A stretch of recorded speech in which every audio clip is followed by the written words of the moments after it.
सध्या महाराष्ट्रात चाललेल्या SIR संदर्भात आता फक्त 14-15 दिवस उर्वरित आहेत। अद्यापपर्यंत 50% पेक्षा जास्त सुद्धा SIRचं काम झालेलं नाही।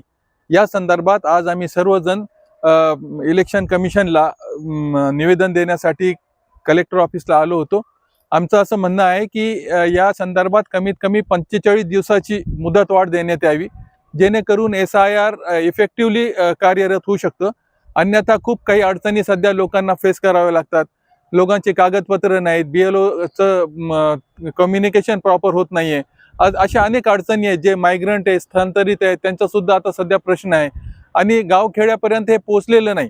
त्या व्यतिरिक्त पावसाळ्याचा सुद्धा व्यत्यय आहे आणि इतक्या मोठ्या प्रदेशात म्हणजे 12 कोटीच्या राज्यामध्ये एका महिन्यात हे SIR करणं जवळपास कठीण काम आहे आणि जर SIR व्यवस्थित झालं नाही तर ते नागरिक मतदारापासून वंचित राहतील, जो कायद्याने मूलभूत हक्क आहे। आणि ह्या सगळ्या